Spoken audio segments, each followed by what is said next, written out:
ان کا اب حکومت میں بنے رہنا ممکن نہیں لگتا ہے. تو یہ جو بھی کریں، معاہدہ جو ہوا ہے اس سے بھلے ہی ایک دن کی بات اب دیکھ یہ ٹالنے کی بات کر رہے ہوں، لیکن معاہدہ اگر ہو گیا تھا جمعرات سے اور 23 تاریخ سے لاگو ہونے کی بات ہو گئی تھی تو اس کو کیا جانا چاہیے تھا. اس کو ایک دن ٹالنا یقینی طور پر بہتر نہیں، لیکن چلیے دیر آید درست آید.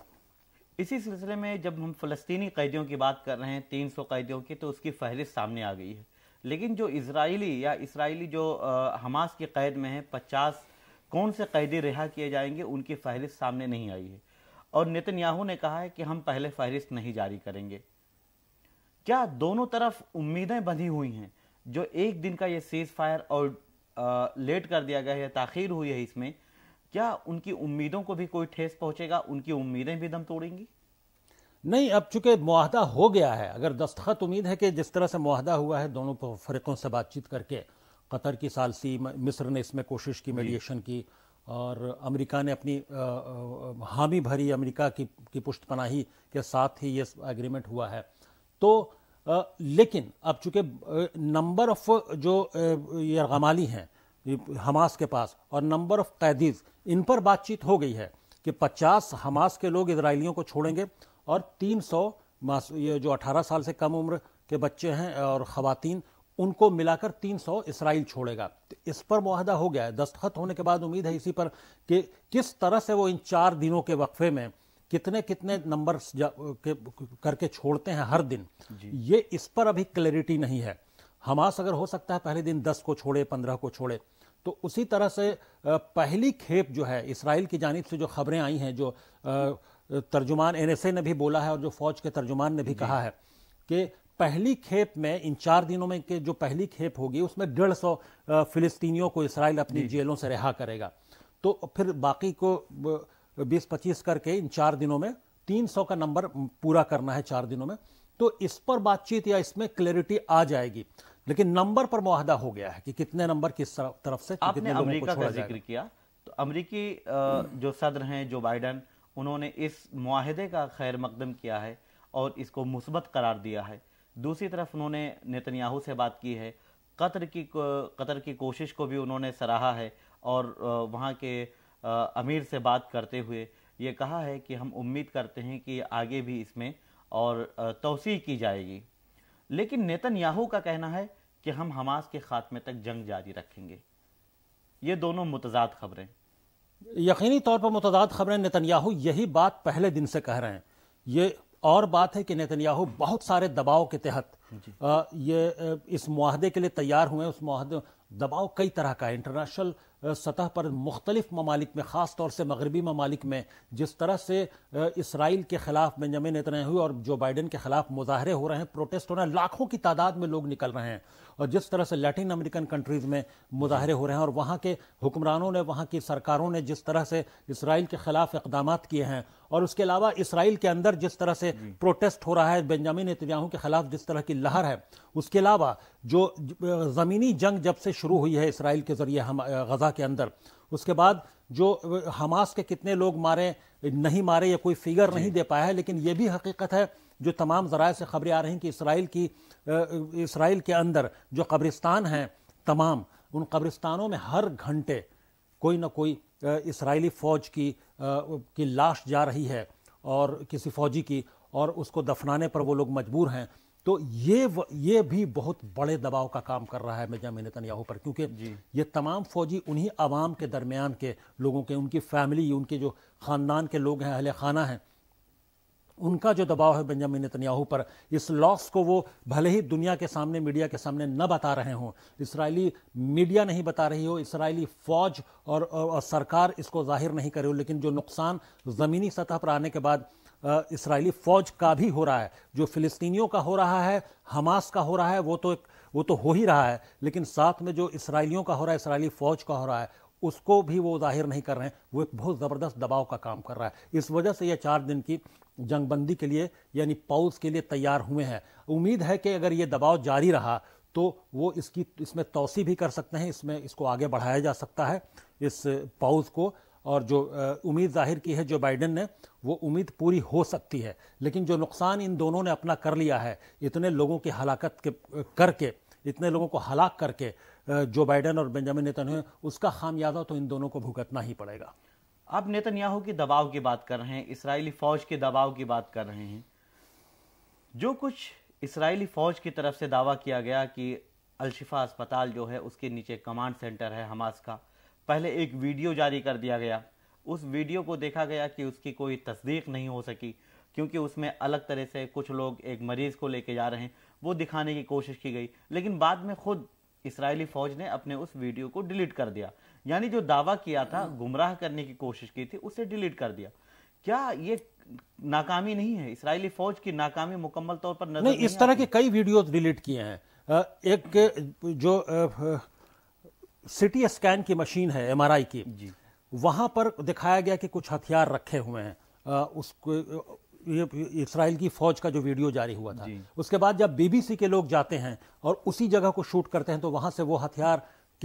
ہٹا ہوا تھا اور اس کی جگہ کوئی اور ہتھیار رکھا ہوتا۔ ارے بھائی، جب جائے واردات پر کوئی چیز ملی ہے، ثبوت ملا ہے، تو وہ ثبوت چند گھنٹوں اور چند منٹوں میں بدل کیسے جاتا ہے؟ وہ ہتھیار وہاں پر موجود۔ تو اسی وجہ سے جب بی بی سی نے اس ویڈیو کو جاری کیا کہ یہ ویڈیو جو اسرائیلی فوج نے جاری کیا تھا، اس ویڈیو میں جو ہتھیار ہے وہ یہاں پر ہمیں نہیں ملا، بی بی سی کی ٹیم نے جب کہا تو اس ویڈیو کو ہٹا دیا اسرائیلی فوج نے اپنے ٹویٹر ہینڈل سے اور اپنے سائٹ سے۔ تو کئی طرح کے متضاد بیان سے اسرائیلی فوج اور ان کے ذرائع کی جانب سے آ رہے ہیں۔ تو کل ملا کر، اور جہاں تک کمانڈ سینٹر کی بات ہے کہ الشفا ہاسپٹل کے نیچے کمانڈ سینٹر ہے، ایک بڑا ٹنل ہے، ایک بڑا بنکر ہے، اور اندر سرنگوں میں یہ تمام کمانڈ سینٹر وہاں سے آپریٹ ہو رہا ہے۔ اس کی تصدیق جو اسرائیل کے فارمر پرائم منسٹر ہیں ایہود باراک، انہوں نے سی این این کو انٹرویو دیتے ہوئے گزشتہ روز یہ واضح کر دیا کہ الشفا ہاسپٹل کے نیچے جو بنکر ہے اور جو سرنگ ہے، جو سرنگ ہے اور جو بنکر ہے، وہ اسرائیلی فوج اور اسرائیلی انجینئرز کا بنایا ہوا ہے۔ ایک زمانے میں جب الشفا ہاسپٹل تعمیر ہو رہا تھا تو وہ بنکر اسرائیلی حکومت کی مرضی سے بنایا گیا تھا۔ اس وقت اسرائیلی حکومت جب بنوا رہی تھی اس کو، ہاسپٹل کو، تو اس میں ان کا کہنا تھا، ایہود باراک یہ بات بول رہے ہیں، تو سی این این کے اینکر نے کہا کہ جو آپ بات بول رہے ہیں کیا اس پر آپ قائم؟ بولا کہ بالکل قائم ہیں، یہ 3-4 دہائی پہلے یہ بنا تھا، اور تب سے اسرائیلی تمام لوگوں کو یہ معلوم ہے، اسرائیلی جو اسٹیبلشمنٹ ہے اس کو معلوم ہے، حکومت کے لوگوں کو معلوم ہے کہ وہاں بنکر ہے۔ تو اور وہ بنکر بنایا اس لیے گیا تھا تاکہ حماس اور فلسطینیوں پر وہاں سے نظر رکھی جا سکے اس بنکر میں رہ کر، اور بہت طرح کے آلات وہاں لگائے تھے۔ لیکن بعد میں دھیرے دھیرے وہ اسرائیلی فوج کو وہ چھوڑنا پڑا، اسرائیلی فوج نے وہ چھوڑا، تو وہ بنکر اسی طرح سے قائم رہا۔ اس کو بنکر کو بعد میں پتہ نہیں کیسے استعمال کیا، تو وہ بنکر ان کی نظر میں تھا،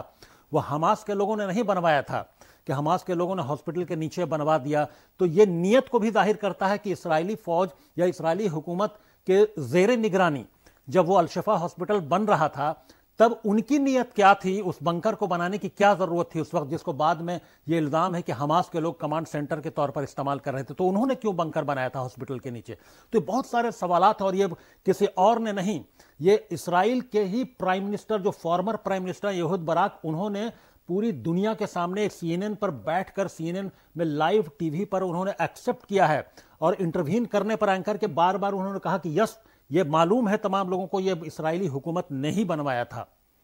آپ نے سابق وزیر اعظم کا ذکر کیا، اور پورا جو الشفا اسپتال کے نیچے جو سرنگ ہے اس کا تفصیلی آپ نے ہمیں بتایا، لیکن کیا اب نہیں سمجھ میں آتا کہ اسرائیلی ابھی جو وزیر اعظم نیتنیاہو ہیں وہ اپنی تمام ناکامیوں کو چھپانے کے لیے اس طرح کے دعوے کرتے ہیں اور لوگوں کو گمراہ کرنے کی کوشش کرتے ہیں؟ دیکھیں، بنیامین نیتنیاہو جس آئیڈیالوجی سے آتے ہیں وہ بالکل ایکسٹریمسٹ صہیونی آئیڈیالوجی، جو زائنزم کی جو آئیڈیالوجی ہے، جو ایکسٹریمسٹ آئیڈیالوجی ہے، اس سے وہ بلونگ کرتے ہیں، اسی کو وہ اسی کے پروردہ ہیں وہ۔ تو ظاہر سے ان کی ذہنیت کو، ان کی نیت کو سمجھا جا سکتا ہے، ان کے عزائم کو سمجھا جا سکتا ہے، ان کے ایکسپینشنسٹ پالیسی کو سمجھا جا سکتا ہے، تو وہ اپنے اسی ذہنیت کے مطابق کام کر رہے ہیں۔ یہ اور بات ہے کہ اس ذہنیت کے لوگ اسرائیل میں بھی ہیں، لیکن جو حکومت میں ضرور وہ ہیں، لیکن عوام کی ایک بڑی تعداد اس ذہنیت کی نہیں ہے۔ اس لیے بنیامین نیتنیاہو کی آئیڈیالوجی کے خلاف، ان کی ذہنیت، ان کے عزائم، ان کی نیت کے خلاف کھڑی ہوئی ہے، اور زبردست طریقے سے ان کی مخالفت کر رہی ہے۔ اور اور آج جو پاپولرٹی گراف نیچے گرا ہے اور ڈپ کر گیا ہے بنجامن نتنیاہو کا، وہ اس کے پیچھے عوام چونکہ نیوٹرل ہے، عوام ایک الگ طرح سے سوچتی ہے، یہ بھی ایک بڑی وجہ ہے اور اس کا خمیازہ ان کو اٹھانا پڑے گا۔ اس سلسلے میں آخری سوال ڈاکٹر صاحب، ہم نے جو خبریں دی یا کل ہم نے جو ویڈیو